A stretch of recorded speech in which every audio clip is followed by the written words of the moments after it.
Hey there guys, it's Jordan here from Force Fable, and today I'm going to be taking a look at Mad Max. Mad Max came out back in September, and since then I've really been enjoying it so far. The game is made by Avalanche Studios, who are also the developers behind the Just Cause series, so if that name sounds familiar, that's probably why. But they also made this game called Mad Max. And contrary to popular belief, the game is not a movie tie-in, at least not directly. It does take place in the Mad Max universe, but it stands entirely on its own, separately from the movies, especially the most recent one. And it has almost no crossover with the films. You do still play as Max, though he's still the main character. And the game kicks off with you being attacked by a warlord named Scabrous Scrotus, which is an awesome name. His clan steals your prized car, and they leave you for dead. And then you're basically on a revenge quest to not only get your car back, but also take Scrotus down. Along the way, you run into some really great characters. That's one highlight of this game, is a lot of the characters that you come across are really creative and really interesting. And the voice acting is awesome. It's really good across the board, especially for the main characters. And on top of that, especially Max, which is always a good thing, when the main character has a good voice actor. What happened to the concubine? The child? The child slipped away. Not much good it'll do her. Now, as for the concubine, she was part of a deal. One character that you meet, his name's Chumbucket. He's like a hunchback guy. He becomes your eventual sidekick and mechanic, and he'll join you for your journey, and then he also opens up the ability to upgrade your vehicle, and he calls your vehicle the Magnum Opus because it's like his grand project. And then he also lets you upgrade your equipment. Now, upgrades are a huge part of the game, and I'll talk about those a bit more later in terms of the car and Max. But I was talking about characters, and you also meet 4 Stronghold leaders, all really unique characters. They all have really nice designs, and they're not necessarily super deep from a story perspective, but they do each have their own motives, and you do missions to help them out, and then they give you, certain upgrades. Pretty typical stuff. Each leader runs their own stronghold, and these strongholds act kind of as safe houses or headquarters, different locations throughout the wasteland that you can go to. And the strongholds, in and of themselves, are also really creative. They're basically repurposed from pre-apocalypse structures, like one is a lighthouse, another one's a nuclear reactor, etc. Each stronghold can then be upgraded by building projects within them, and you can find parts for these projects kind of scattered throughout the wasteland. They're one of many different kinds of hidden items, and each project provides some sort of bonus to you or to the stronghold.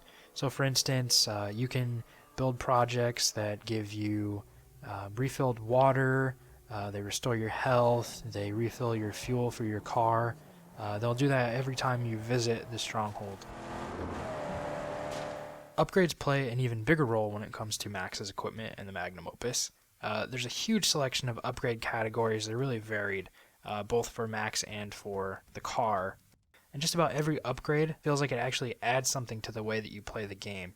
And I really liked that. For instance, your car has multiple weapons on it, like exploding harpoons called Thunderpoons, which is also a great name.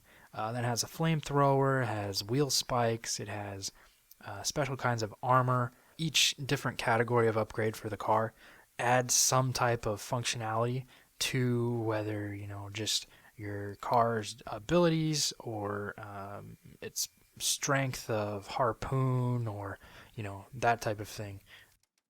And some upgrades also give you access to new areas and missions, so it's kind of like a Metroidvania type thing. Some places are locked off until you get the correct upgrades, and then you can go back and get in there. Then there are also these things called war parties that they kind of travel throughout different parts of the wasteland, and you first have to find their route, and then you can track them down, and then when you take down the lead vehicle, it'll drop a special upgrade for your car. So overall, the vehicle upgrades and the vehicle combat system are definitely a highlight of the game.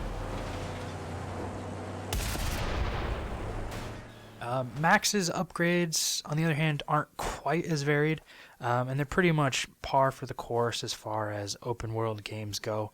You can upgrade the typical things like his armor, his weapons, his health, etc. You know, really nothing too special.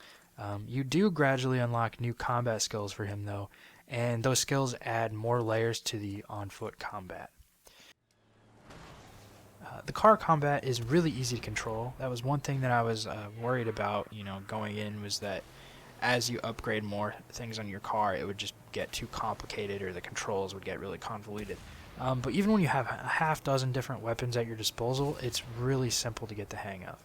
And seeing Warboy vehicles explode as you toss thunderpoons at them really never gets old. The explosions in this game are gorgeous. I don't even know how to describe it, but they look great. And the car combat AI is decent enough.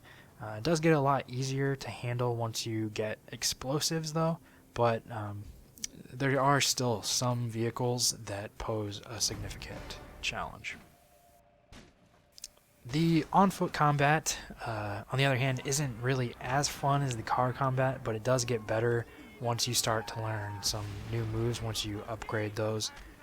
Max is essentially a street brawler / professional wrestler when it comes to the combat, and it's really satisfying when you pull off like a suplex, or you flip a guy over your shoulder, or you shank a guy that's laying on the ground. It's really aggressive. It's really just dirty fighting type thing, and it's pretty entertaining to watch. But the melee combat system is more or less a simplified version of what you find in the Arkham series, or like Shadow of Mordor. It's pretty simple, hit one button to counter, hit another button to attack, one button to roll, that type of thing. But it doesn't control quite as well as those other games, and that can be kind of frustrating at times. But it does get the job done, and like I said, it's really entertaining to watch, especially once you start getting some of those more intricate moves. Now, as I said earlier, Avalanche Studios also makes Just Cause, and if you've ever played Just Cause, you know that not only is the map huge, but there are a ton of collectibles. And those two characteristics carry over to Mad Max as well. The world's enormous, and it also just looks fantastic. Even though it's a wasteland, it's a really pretty wasteland. The map is split into a number of regions that unlock as you play, but you get access to the whole map fairly early on, so you're free to go wherever you want. Now, throughout this world, you can constantly collect scrap. You can also find project parts, like I mentioned earlier, and these allow you to upgrade your strongholds. Then there are the war parties that drop the special hood ornament upgrades, and you can get other bonuses that you can collect by taking down side bosses or cleaning out hidden areas. Then there are these various structures throughout the wasteland that you can kind of destroy to clear out or lower the threat level in specific regions, and that lessens Scrotus's influence, and it makes it helps you build towards taking him down and getting to him and that type of thing. Then there are another collectible. They're like history relics that they kind of expand upon the story that's told in the game by telling you more about the world as it was leading up to the apocalypse, or that type of thing. As you can see, the game really has no shortage of collectibles, so it's definitely like a completionist's paradise type thing. And almost all of those collectibles actually do provide some type of meaningful bonus to your character or car, so they're not just arbitrary. Only makes you appreciate the world and the characters and just how good it looks that much more. The game also has a built-in screenshot tool, and using it only makes you appreciate the world and the characters and just how good it looks that much more. Now, as many good things as there are to say about the game, as much as I've enjoyed it, there are a few things that I don't like so much about it, but my complaints really aren't too major. Mainly, finding scrap is really important to progression because it allows you to basically upgrade everything. But it seems to always come in really small quantities. Even though it adds up over time, um, sometimes you only find 2 or 5 or 7 scrap at a time, and that really just isn't enough. It starts to feel like a grind at some points. Another issue, like I mentioned briefly before, is melee combat. It doesn't control quite as easily as, say, the Arkham games. For example, really my main gripe is sometimes I'll press the counter button, but Max is stuck in like a punching animation and he just gets smacked in the face, which breaks your combo. Sometimes the enemies start to gang up on you when that happens, and it just gets really frustrating. But overall, it gets the job done, like I said. And then there is the on-foot movement. It can also be improved. The controls are kind of unorthodox, and you use the right trigger to sprint instead of like clicking the stick or holding the A button like in other games. And I think that's probably just because you're spending so much time between on foot and in your car that they probably wanted to make the button layout somewhat similar so you're not switching, between two really different control schemes. But it is still kind of hard to get the hang of. And then jumping is really terrible. Max can apparently only pull off like a tiny skip hop when you want to jump, so it's essentially useless. And I don't really understand, why that's the case. You can climb on stuff, but it's really only in on specific objects that are like highlighted for you. You go up and you hit A as you walk into it, and he'll climb up, and that's fine. But a jump button would have been really nice. Overall, I really like this game. I've said that before, but I can't say it enough.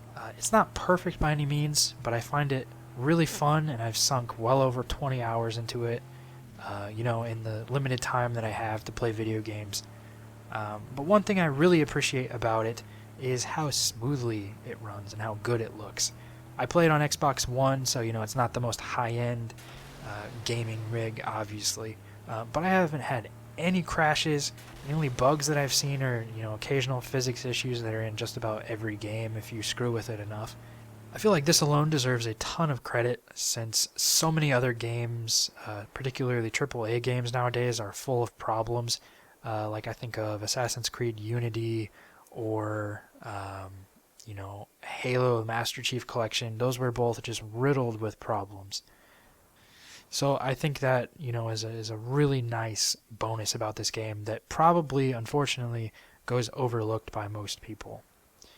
But in my opinion, if you enjoy open world games, post-apocalyptic themes, driving games, or if you're like me and you really love games that give you like a wealth of customization options, or a wealth of a really good upgrading system, like Borderlands is my favorite game, and that just has a constant stream of upgrading.